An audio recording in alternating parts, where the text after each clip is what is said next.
Hey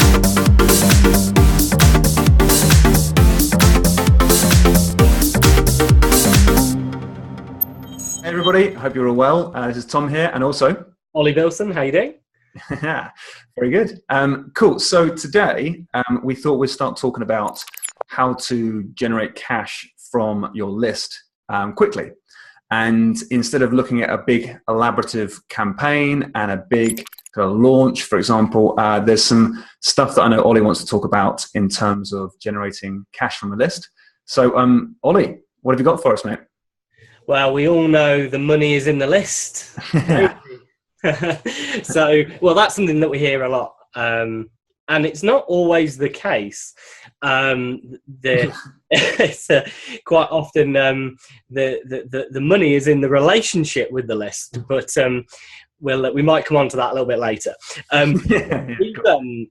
As some people may know who listen to the podcast, something was kind of brought into really clear perspective for me this past week, and it was to do with one of my own businesses and the team that put together a very simple but very effective marketing campaign that created like a cash flow surge.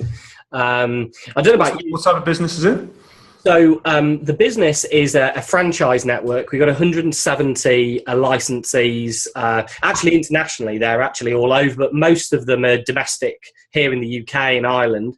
Okay. And the business provides a vehicle tuning service, essentially recalibrating the software on the car. It's a bit techy for it to perform more effectively, more fuel efficiently, and with more performance. So that's the sales pitch anyway. Okay, so if I had a car, I would go to one of your franchisees and say, here's my car. They would tweak something to do with the way the car's built, and all of a sudden my car performs better. And totally. It's our kind of byline is unleashing its true potential. That's cool. That's the crux of it. Nice, like we're doing for our listeners right now. We're unleashing the full potential, unlocking their true potential. So yeah, and we had been building a list of doing good lead generation online using Facebook, Google AdWords. In fact, predominantly most of the list had been built from running Google AdWords campaigns for some time. And we used to run as a franchisor the actual lead generation for the whole network, which meant that we would generate the leads and pass it to them, distribute it to them, and then they'd follow up with them. That had worked quite well. In fact, we're regularly featured in Top Gear, Car Magazine, Evo, and lots of the main motoring press anyway. And that's something that we do as a franchisor for them. And over time, over the years, we've generated this big list, 32,000 leads that we class as being unconverted, that haven't actually had the benefits of our service through our dealer network, so to speak. And I love the way you phrase it. Haven't had the benefit of our service. That's nice. Yeah, exactly. Yeah, they really aren't realising their true potential. So, it's only our duty, of course, to be. You can tell you've been in the marketing game for so long. Yeah. Yeah. So we decided we spoke on one of our last podcasts about kind of strategic planning and the importance of bringing a team together. And for me, that's super important because I don't get to spend a lot of time in that business. So we decided at that meeting that, hey, you know what, it might be a crazy idea, but maybe we should actually do something about re-energizing and communicating with that list a bit more effectively and more regularly with more frequency and deliver some value, because the good chances, as we know and we spoke about loads of times before, they came to us for a reason, because they may have a problem, they were intrigued, and for whatever reason 32,000 of them didn't buy. Or those that did buy they may well have changed their car again, because crazily enough, that's what people do. So it's our job to obviously remind them that they should do business with us.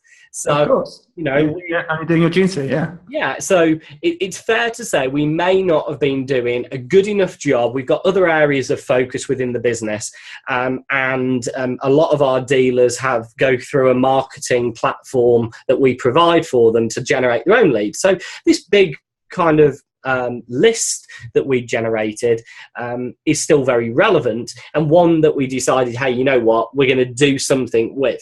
So, okay. So you basically, just to recap, you've got a big list of people that know about you or on your database but haven't yet done business with you. Yes, exactly. Okay, perfect. I think that's I would say a fairly common thing that that I see when we speak to business owners that are doing the right kind of stuff, however they're generating leads, whatever it may be. Even customers, if they're likely, when was the last time you communicated with the list? How often do you communicate with the list?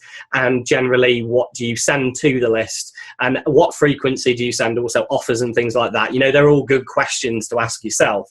And it's safe to say some things were certainly playing second fiddle to us, other than just sending a newsletter out, which I think we'd done, to be fair, back in January of this year.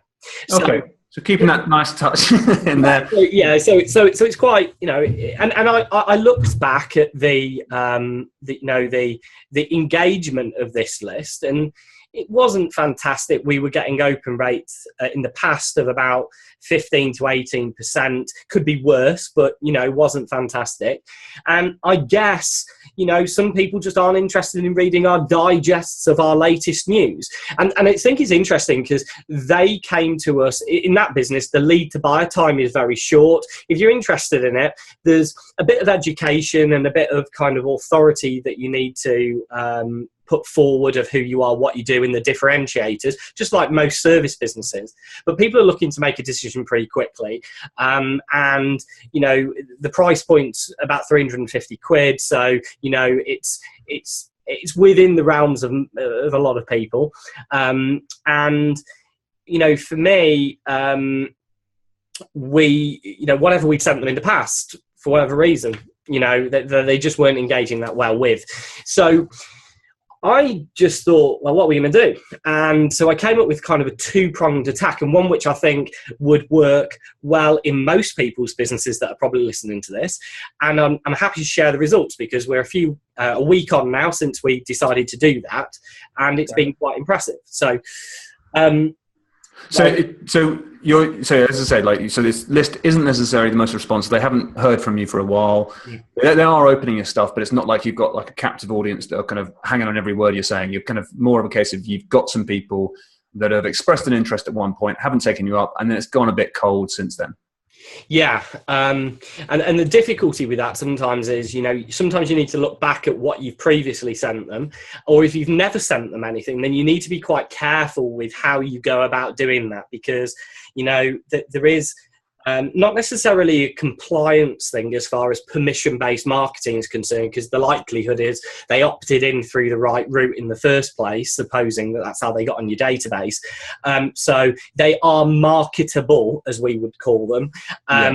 But you're going to get high unsubscribe rates, and you're going to get problems with your deliveries and stuff. Okay, cool. And we don't want that. And we just wanted to ask them a very simple question, which is exactly what we did.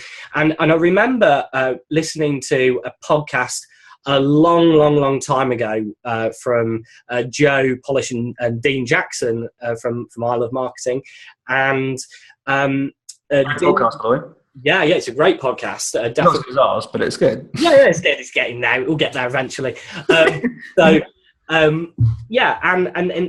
Dean kind of just had got this very simple email template, which he used to kind of, get it can be used in virtually any situation. Very the application is very wide for this kind of thing, and it is known to be the 9-word email.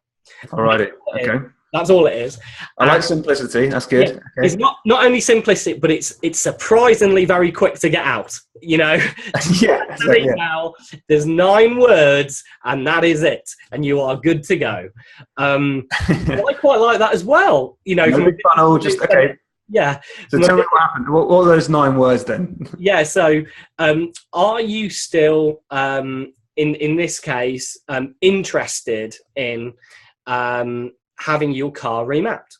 That's it. That's it. That's it. Are you still interested in? Yeah. Whatever your service does. Yeah. Or in another way would be, are you still struggling with? Would be maybe something more applicable to somebody else on the podcast, depending. Okay. Are you still struggling with your lead generation? Are you still struggling with your Facebook ads? You know, and for I mean, that's all marketing stuff. Yeah. But, I can imagine if you said struggling with, if I received that, I'd much prefer to be asked, are you still interested in getting help with your Right. Facebook ads? Because I think that someone saying struggling to me, like, it's I remember going to a media training session. Yeah.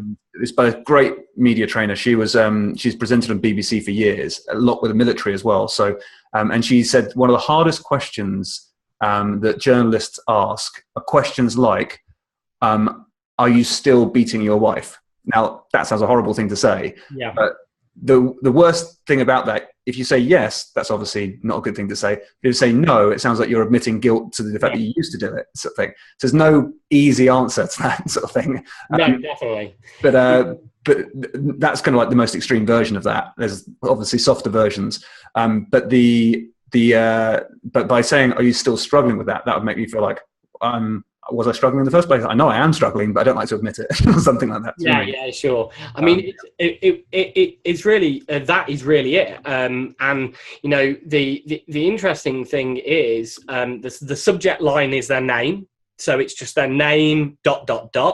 So it's just a merge field in the subject line ... It's sent. You know, these are all the basics, but I'll just mention them anyway in case people are not thinking of them. It's sent from a person, so it's sent with somebody's name, from the company. And it's better that the email template probably has, in our case, you know, the person's picture, their, you know, their position within the business. And then just to make it look a little bit less like an email broadcast, obviously it's plain text. It's justified to the left. It looks like you've just sent it from Gmail.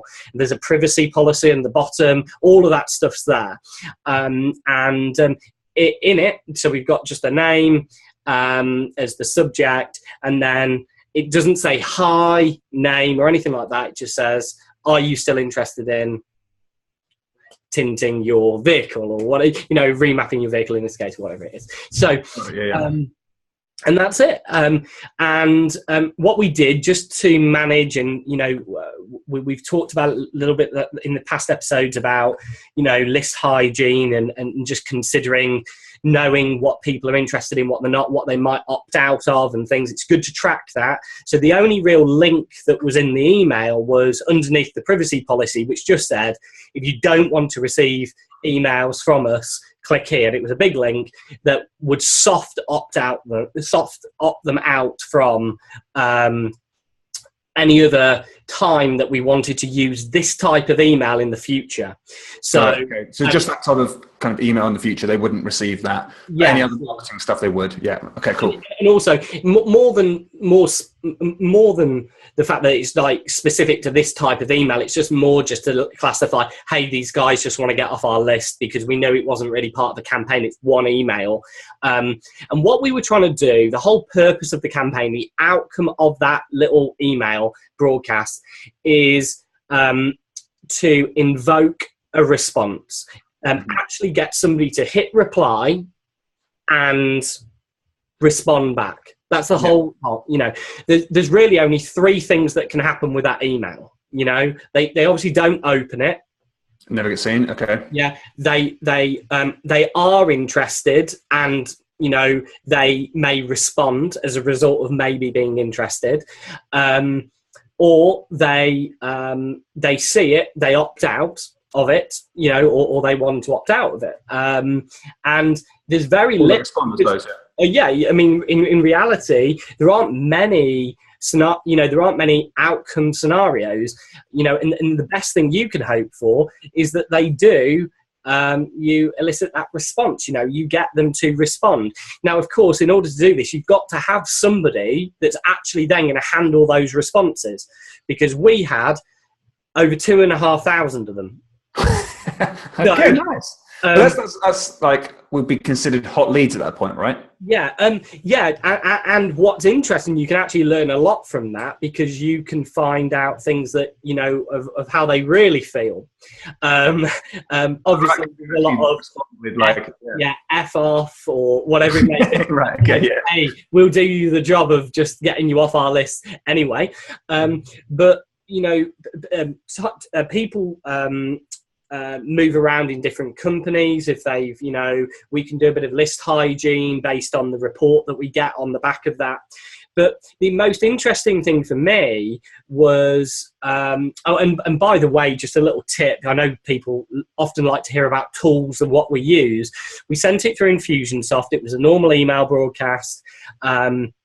We used and managed we use a support ticketing system, which is an invisible support ticketing system. I won't go into it too much detail now, but it's called Help Scout. It's like Zendesk or like Freshdesk. It just doesn't assign a support ticket. So it looks more of a humanized version of managing inbound emails that are coming into you. So we can manage the response time and things like that ourselves. Just a little bit tacky, but it's worth noting. Okay. But the most interesting thing for me was the open rate. I've not seen anything else like it as far as the open rate is concerned. It was 46% was the open rate, which that's really good. Is unbelievable. Now, clearly the actual thing that we, usually if we saw an open rate like that, the next question for us as marketers would be, well, what was the click-through rate? What was the call to action in the ad? What was the click-through rate? What was it? And then ultimately when they click through, then what was the opt-in rate to where they were going, or what was the consumption rate, or whatever the next milestone? Well, in this campaign, it's just not complicated. You've just sent an email out. They either respond or they don't, or they opt out. And it was huge. And that's what we got as a result of that. And we started distributing the leads. Now we managed to, from the leads we distributed, we generated £15,000 worth of revenue for our licensees as a result of people that booked in to have their vehicles remapped as a result of that one email. So your licensees of your franchise were kind of like all of a sudden getting inundated with new customers coming through and being dealt with, and so your franchisees are obviously like super happy with you.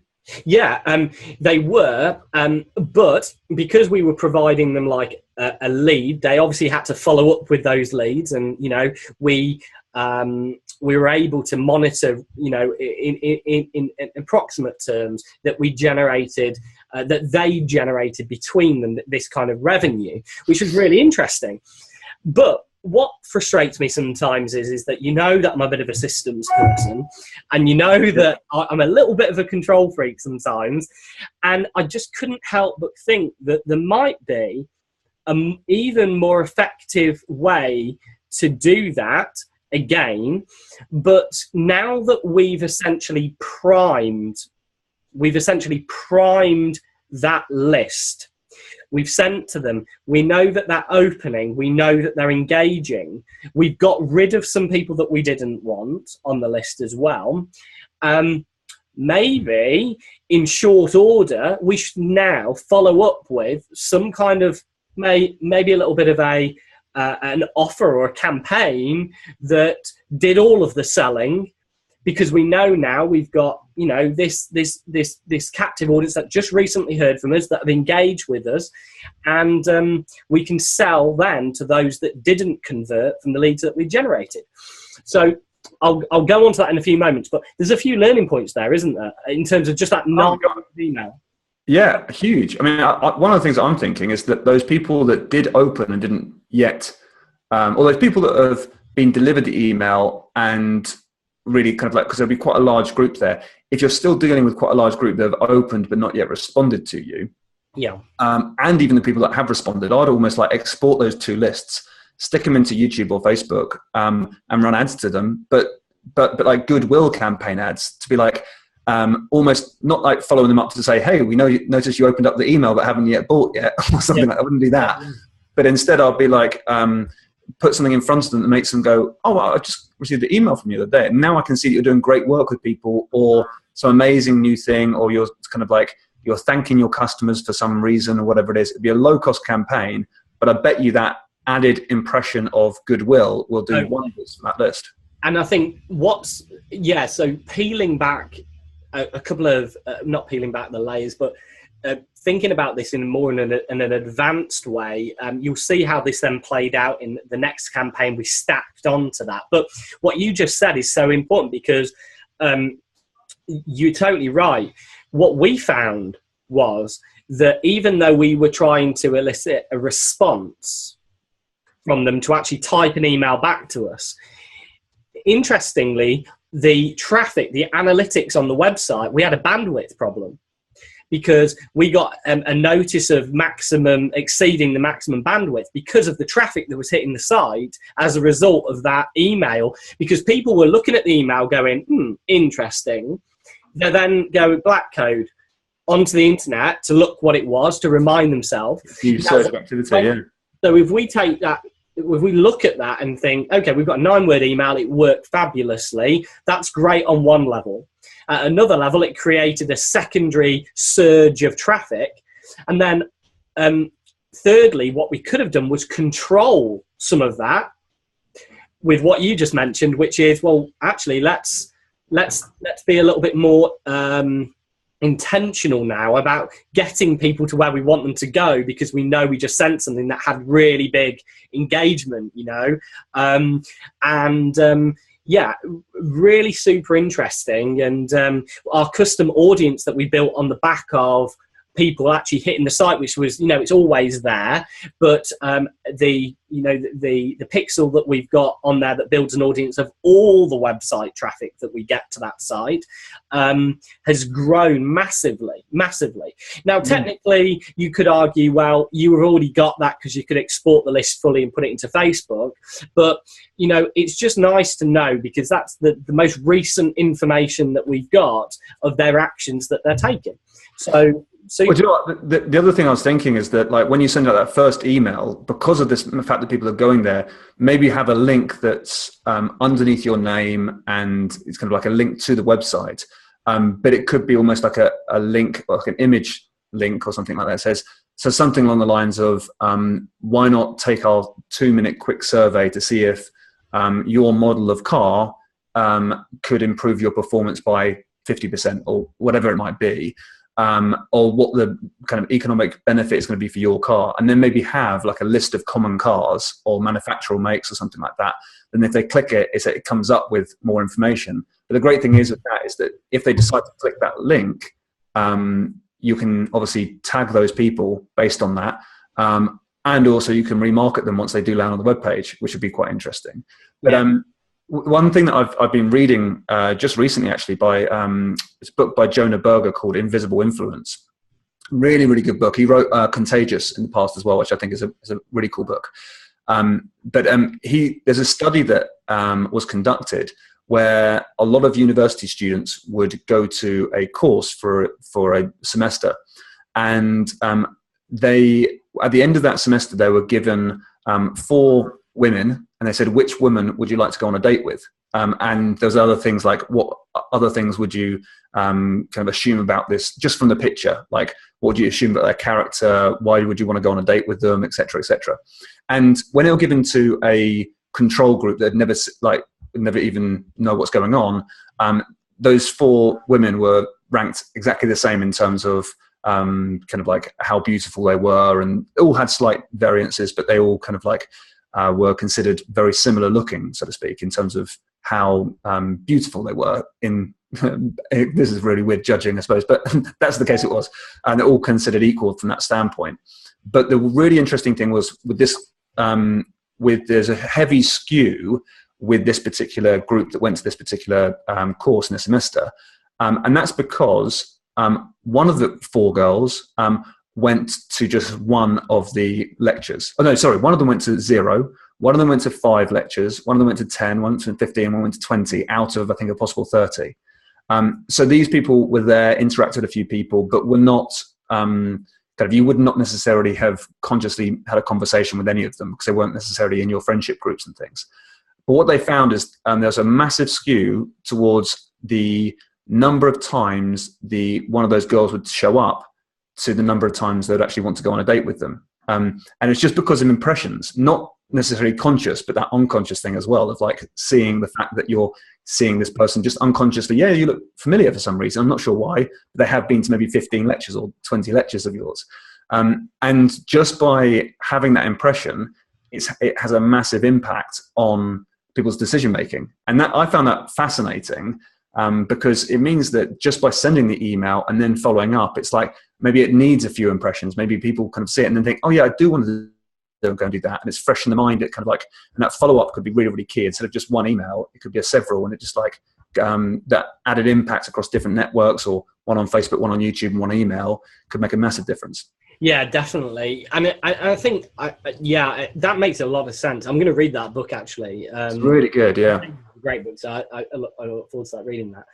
I think for me is I can hear myself like in my mind going, just send the damn email. Like, because, sometimes, we get so caught up in building campaigns and just, often those campaigns, to be fair, are there to create an asset for the business, okay? So, this has a very, very specific purpose, but it's something that everybody can pretty much do. Coming off this podcast is like, just send the email, And if you're not sending emails, you must hate money in some regard, You need to send more emails. And that's, this kind of... really kind of put that into kind of stark reality of, just doing something that's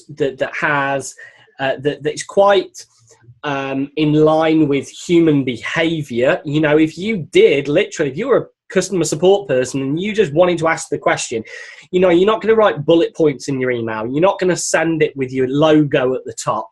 You're not going to have a fancy headline. You're not going to have sales copy. You're not going to have multiple calls to action. You're just going to say, can I still help you with that?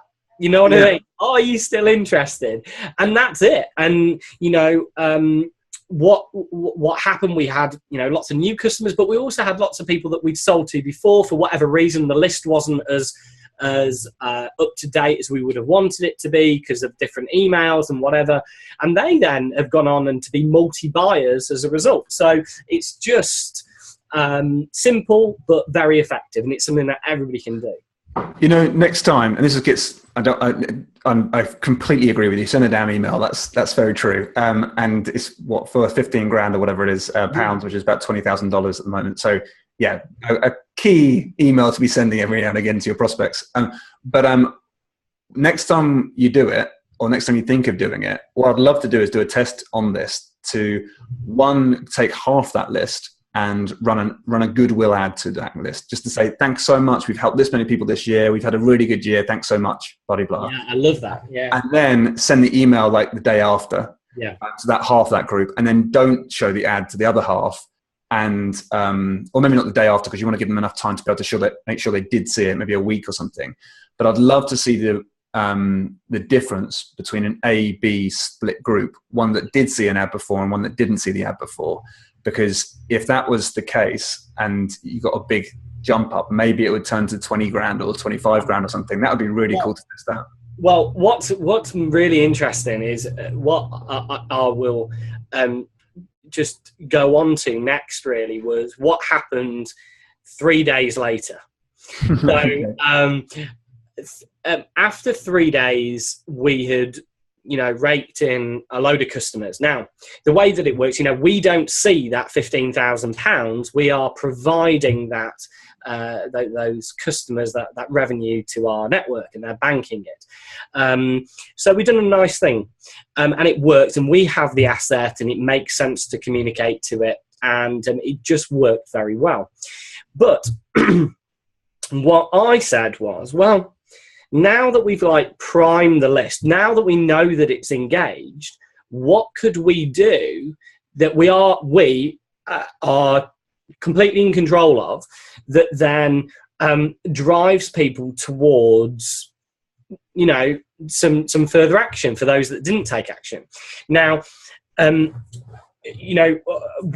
a great believer in implementing things really quickly, and taking information that I've heard or things that I've seen, or courses that we've consumed, or information or books, whatever it may be, and just taking some sort of action.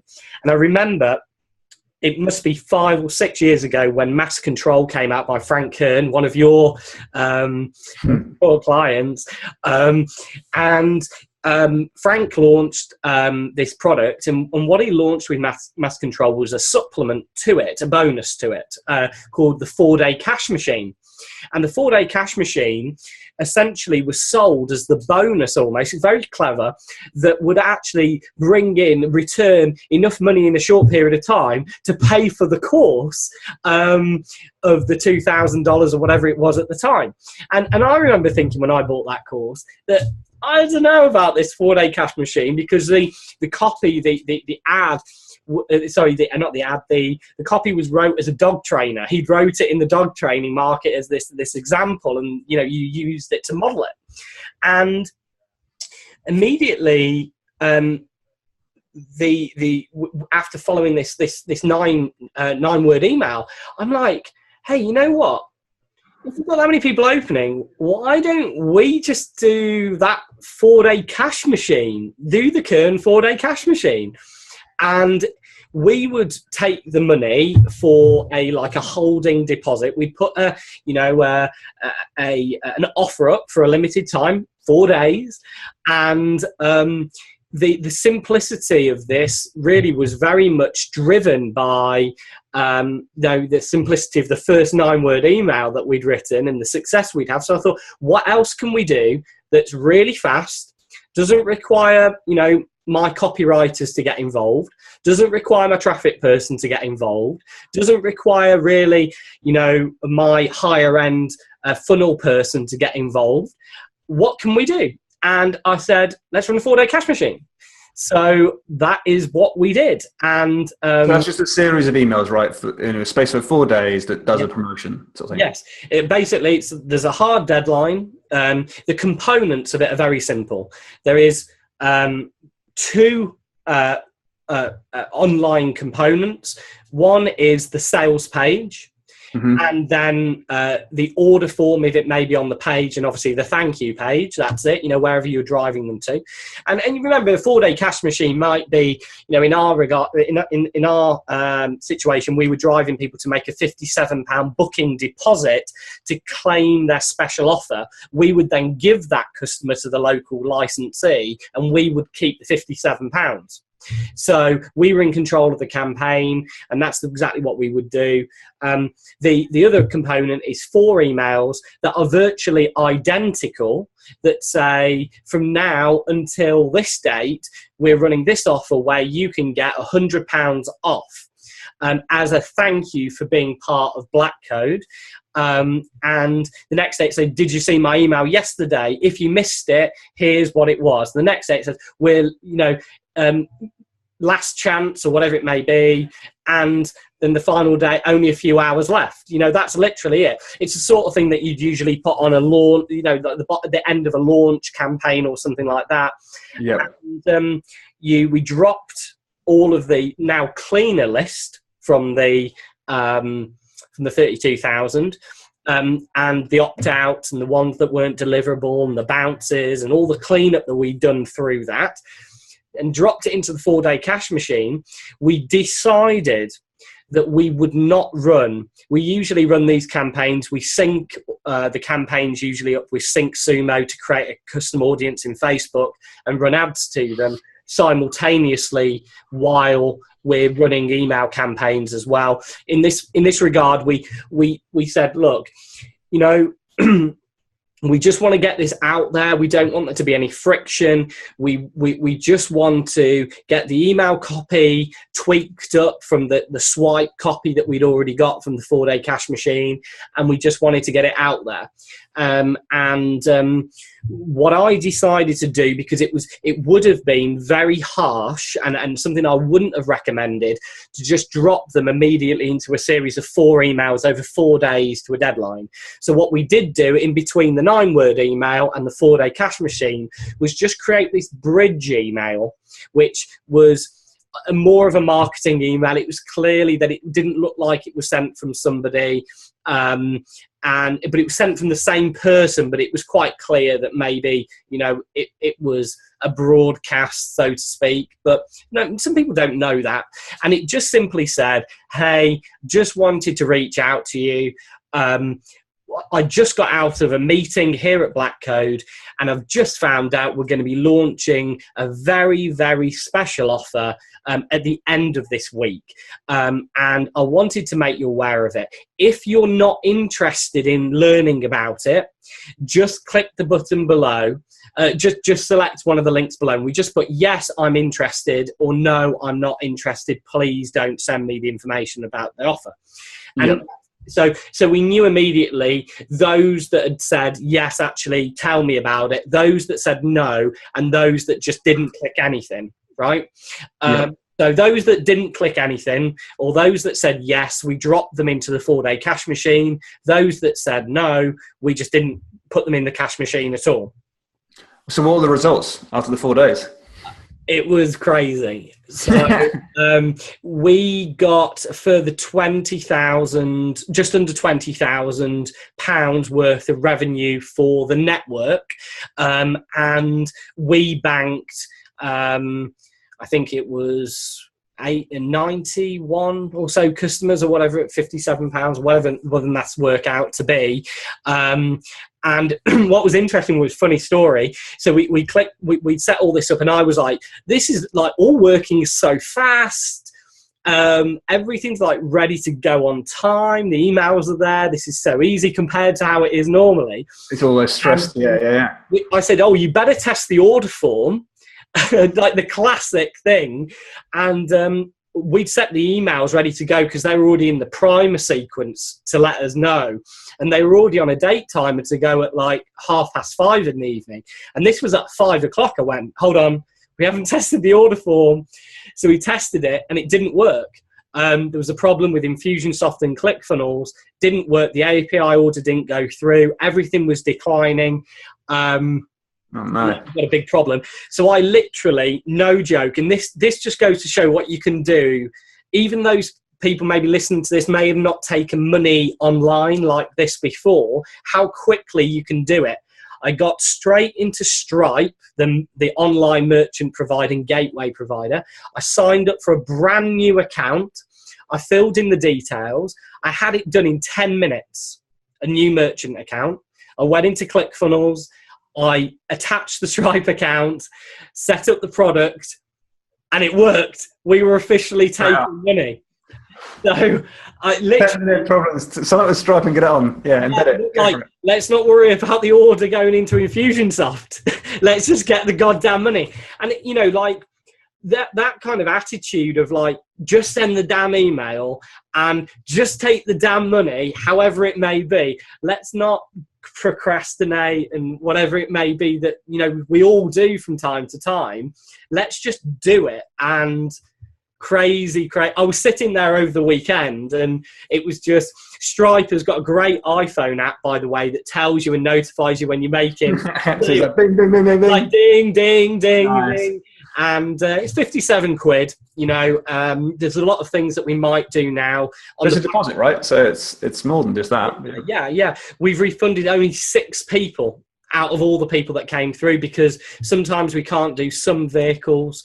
We remap over 17,000 variations, but not some Not aren't. everyone. So, that was the reality. Only 6 refunds, and pretty incredible. In our network, I've had the best part of like £30,000 worth of new business that we've created, and more importantly, we've created actual customers now that will come back time and time again, because of course the black code, the black code is a shameless plug. Is a win. So yeah, it definitely works well for that. I have got one other piece to it, but I'll let you go. I could tell you want to say something. No, so I was going to say, like, because let's say, for example, I'm going to do this then with my list, because I very rarely email them anyway, which is something I want to definitely address very soon. But so one of the things that if I took my list and split them in half, send ads to one group to warm them up and see, like, just for a split test really more than anything else. So warm them up with an ad, just like, hey, this is how great things are going, a bit of really good content, for example, or something along those lines.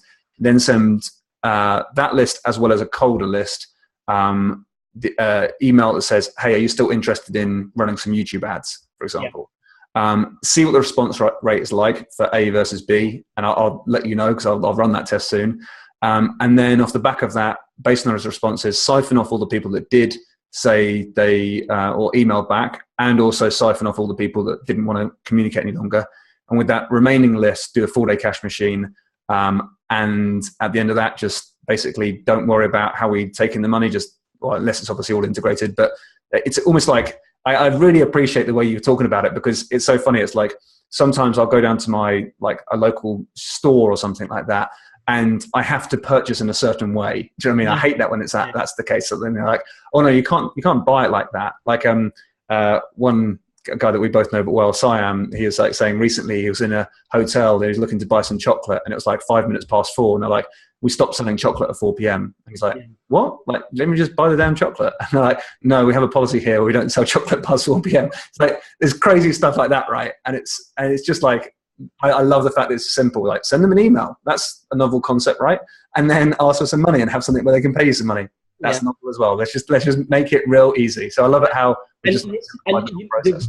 By extension of that, the other thing is as well, for anybody that's listening to this who might be interested in becoming a franchisor or franchising their business, I can tell you plugging away.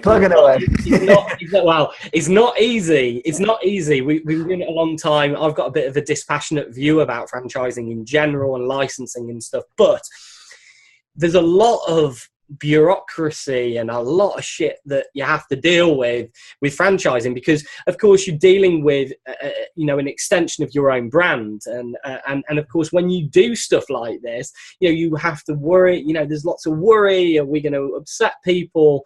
And to be frank, when you've got the conviction to just go ahead and do something, often you've just got to ask yourself the question, what's the worst that can happen? You know what I mean? What is the worst that can happen? And some people that are listening to this just wondering the first time they might be able to set up that tripwire because they can't quite get a merchant account and they can't quite get it together. 10 minutes. It took me 10 minutes to do it, right? Yep. And for those... PayPal's much the same, right? Sort it out and just get it done. Yeah, and some people who might be listening to this and thinking, okay, so you've got the swipe copy from Kern and whatever, fine, great. What about the copy on the page? How did that all work out? Well, I've got something else to tell you, because not a lot of this had anything to do with me. They're waiting for Oli to come into the strategy meeting, and I've come up with the best idea I've got is send a 9-word email. Like 9-word email. What's the Oli? We did good with the 9-word email. What we should do? Send these 4 emails, one after the other, for 4 days until Monday. We're going to make some money. Is that all you've got? Yeah. Is that it? Yeah. Good. Okay. Are you sure that's going to work?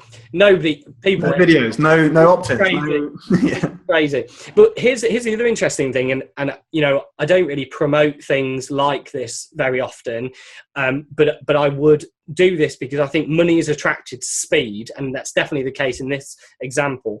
Is what about the copy on the page? What about the sales copy if you're doing a sales video? How can you getting all this together really quickly? how do you make it work? And for the first time, one of my support team, not one of my copywriters, we're talking about somebody that's in one of my other businesses, not the marketing agency. And I gave her a login to a product called Funnel Scripts by Russell Brunson. And Russell had got me access to Funnel Scripts, and I give it to a support member, somebody that just deals with the emails, was dealing with the 9-word emails. And I said, hey, look, you know what we offer, you know what we do, you know what the benefits are. Go through this simple step-by-step system to get a video sales letter. And what I want you to do is, I'll read the video sales letter if you want me to, but you just go and do it and do the copy for the page, follow these templates, put it all in, double check everything, and that's it. And she used it, hardly anything was changed, and it was done within 3 hours. I mean, it was done. And there's a certain kind of satisfaction to that, when, I'm not saying for a moment, having, I am, from those that know me, I can write pretty good copy, and I'm pretty good at copywriting, but in this case, I got it off to somebody else. They did it super quick. It was good. It got the results. We got ourselves out there, and we got some action. We got some money. Speed is where the money is at. Yeah.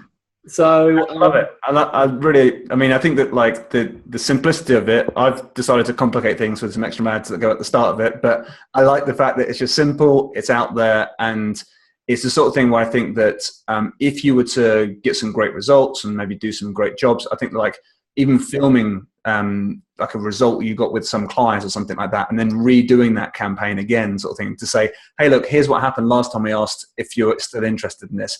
Sure. So let me ask you the question again. Would you like to have the same thing? Sure. Or, there's probably a number of different follow-ups you could probably do. And what I was going to say is, and just to kind of box off this, and hopefully everybody's still with us. But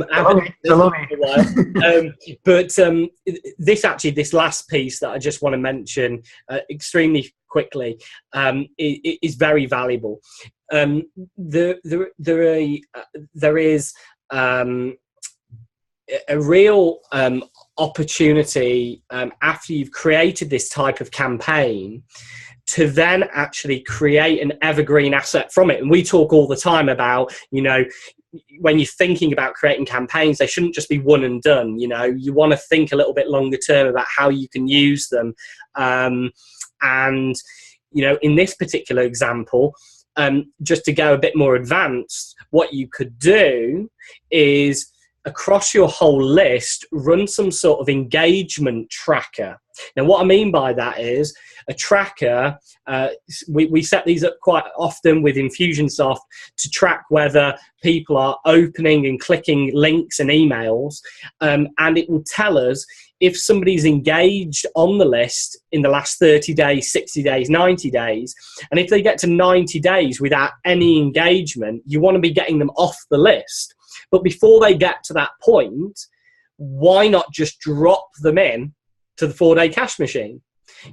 Why not do that? If they meet certain criteria, they haven't bought from you, or haven't bought that product from you, or whatever it may be, they're not really engaging, you haven't sent something to them for a while, send them into an offer, and automate that process so it's just perpetual. You've got that asset there for you. It works well, and there are other uses for it as well. Man, love it. It's building that into the evergreen part of the business. I think that's critical. It's something I know I don't do enough myself. I don't do enough promotion anyway. I think that the agency, we're lucky enough to be in a situation where we're doing well and we're growing, but I'm desperately keen to start kind of like looking at how we can build out the business in different ways. So I'm loving this content. It's amazing, as always. It's tough. You're always, it's by exclusive invitation to come and work with the ability.